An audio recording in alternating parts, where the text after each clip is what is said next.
Okay, I'm back, and what I'm going to do is just do a quick little show of how I take this apart at first. Setting this aside, I like these Reader's Digest books. They're the right size. You have to waste very little paper in order to use them, and they're pretty easy to cut. I am trying to get my kitty off of here. So these make good little books to do this. This one, I picked these up at garage sales. Some people are selling these Reader's Digest books for $8 a piece. I have gotten them from 50 cents to $1 a piece at the present place that I purchased them.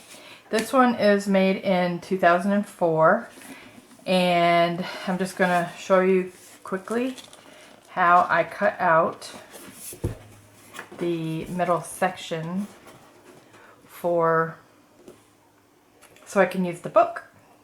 And I'm basically just following along this edge right here. I push it back a little bit like this to get it separated from this little back piece right here. And there's like a line that you can just cut along. I turn my X-Acto knife this way, so I'm cutting more along the line of this than this, because otherwise if I do it this way, I chance that I'm going to damage the book, the binding, the binding outside edge that I need. So I'm going to go run through this one more time.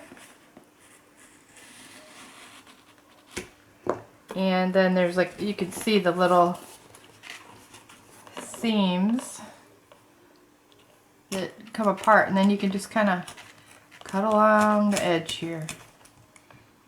I'm assuming that you could do this with a pair of scissors too, but I'm going to just for today use an X-Acto knife. I don't know if this one's going to work so well, actually.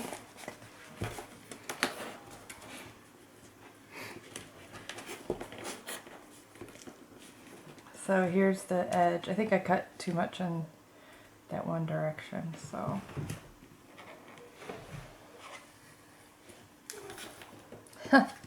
That's funny. This is not working too well. This piece of paper right here is pretty thick. I don't know if it's because it's a newer book. Okay, so as you can see, it's coming apart here.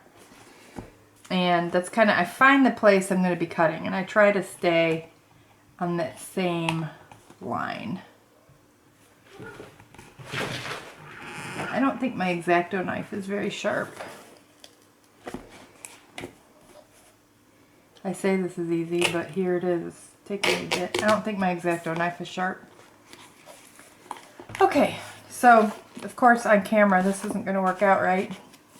But and I'm not going to spend my whole time here showing you, but you can see this comes apart, starts to come apart here, and it keeps your whole book intact. Your whole scrap papers. These are scrap papers. You can use them for envelopes, any kind of papers you want to use, collage papers. So this one, I'm actually going to go a little bit more. I'll go ahead and try the other side, but this is not a very good book, actually. I have not had this much trouble cutting into a book. Maybe it doesn't want to be cut into. Maybe it wants to be saved.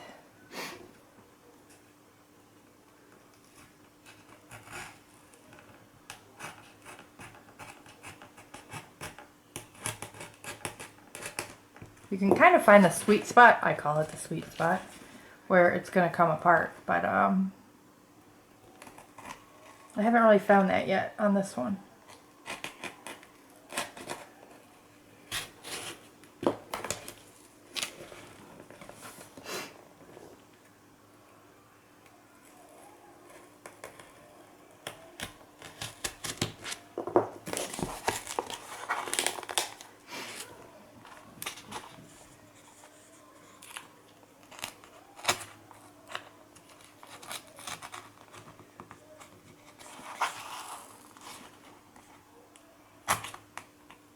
goes.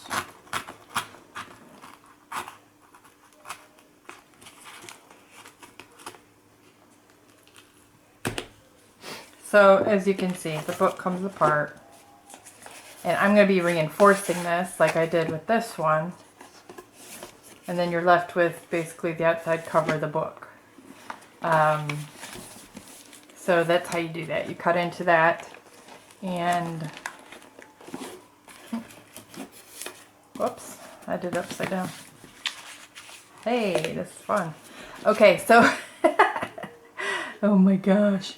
Yeah, so I cut this piece out here. Like I said, I'm reinforcing the book. In this book, I'm not going to keep any of the inside pages when I go to use it. So I'll just tear these right off right here. And then I'm going to be left with a shell of a book. So that's a quick show of how I do that. So what you end up with, hopefully if all goes well, is just the shell of the book. In this book, those inside papers I tore out of the one I just showed you were actually the same color as this, so I saved them so I could use them in the book to match up. So next thing I do is I take drywall tape and I will put two pieces so they cross over. You've got a center reinforcement here, so it makes your binding pretty stiff. I like the drywall tape because you could stick a needle through the holes. You're not trying to stick through several layers of paper or cardboard. And then what I do for my binding is, I think on this one I'm going to do just an exterior binding that shows on the outside of the book. I haven't done that.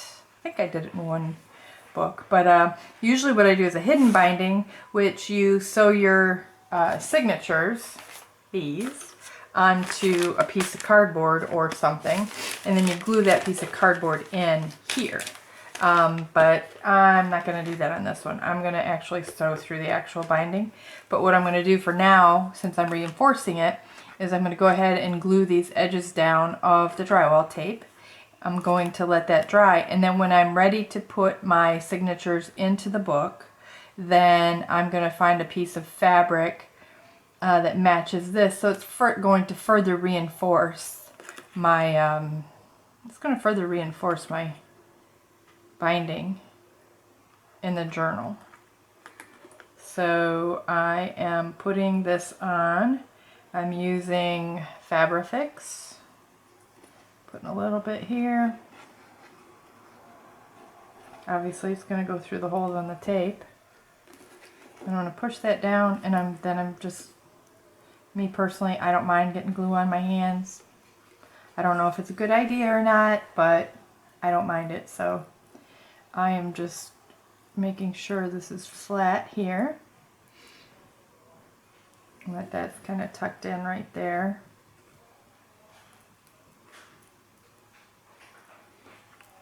And I don't worry too much about how this looks as long as it's glued down firmly, because like I said, I'll be covering that with fabric or lace or whatever. I kind of put a little here because it's going to go through, and then I put a little on the other side. So I'm just repeating what I already did on the other side.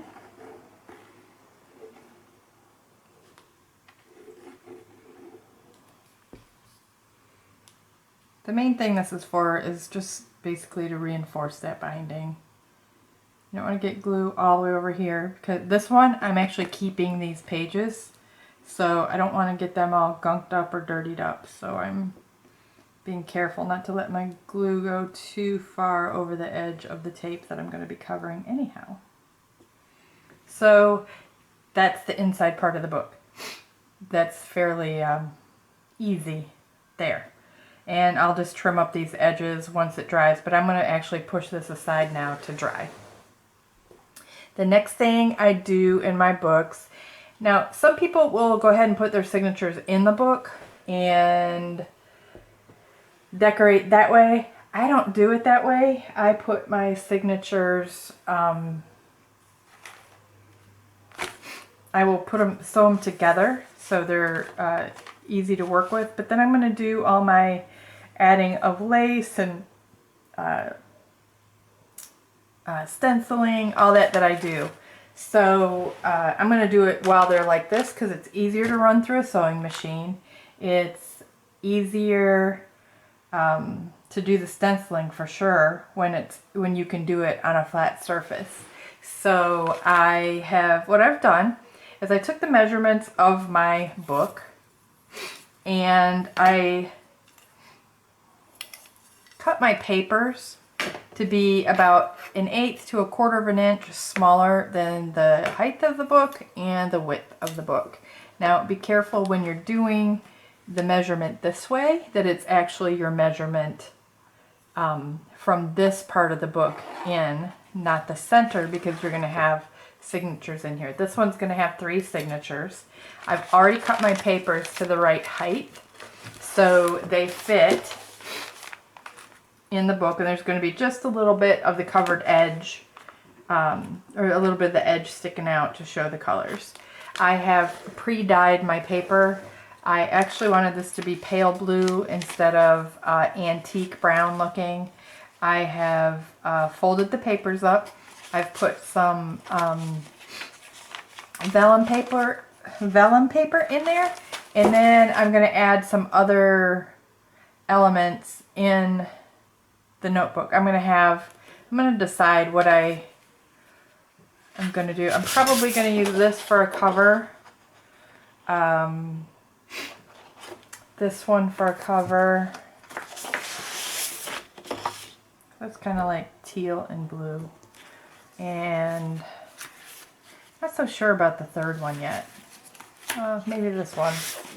That looks like a good peacock type color to me. I think there's yellow in there. There certainly is yellow in some of the stuff I found, so I think I need to carry through some yellow throughout the book. So I think those are going to be my 3 covers. This one is probably going to be on the front, so I'm going to have to cut that down to match the size of this paper and to fit inside of the book. And then the measurement on this was 7.5 this way, and then the measurement of the paper on this side is 5 1/4. So I'm going to go 5 1/4, 7.5 on these, and I will be right back.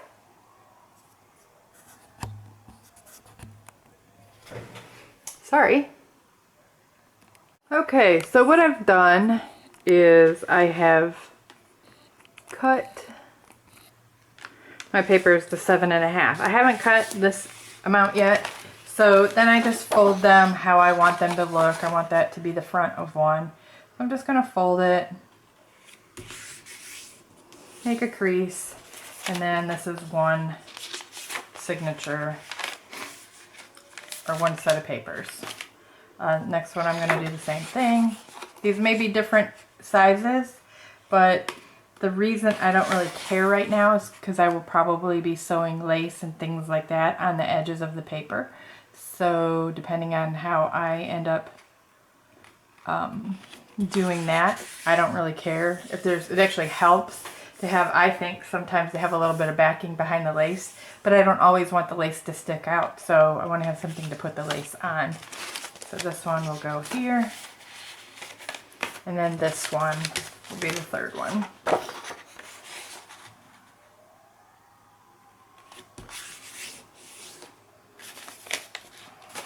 Alright, and then you can decide what order they go in. I'm going to kind of go like this because that kind of reminds me of the colors that I'm working with here.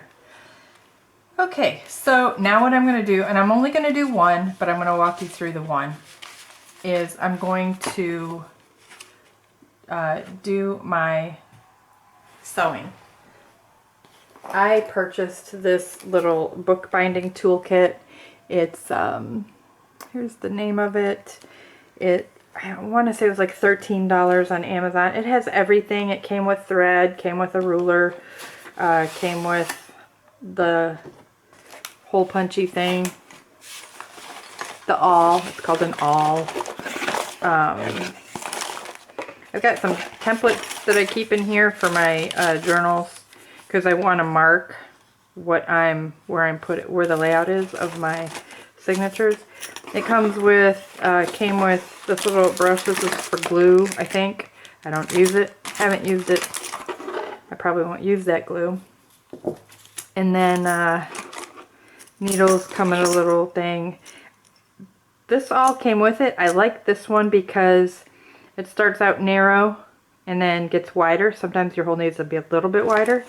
And then there's this other awl where it's a little bit smaller. So depending on what I'm doing, I've got two of these. This did not come with it. This one did. Yeah, here's a picture of basically what came with it. It came with an X-Acto knife, the kind that break off the little thingies, but I haven't used that yet. So basically what I need is my awl and some yarn and some string and some scissors. Now, one of the things that you want to, you can use any kind of string or yarn or thread to do your bindings, but you're going to want to use something that's heavy duty. This came with waxed string in 2 colors. I like the waxed string because it is stronger and it seems to work really well in all my journals, and if I for some reason need to take it apart, it will untie if I need to, but it works just great. So that's what I like to use. But depending on what I'm doing, like I did a fairy journal one time and I used string that had gold thread wrapped through it because I wanted it to look, you know, fairy-like. I found these really cool different colored wax threads online, and I think my cat took off with it, so I'm gonna have to go get it.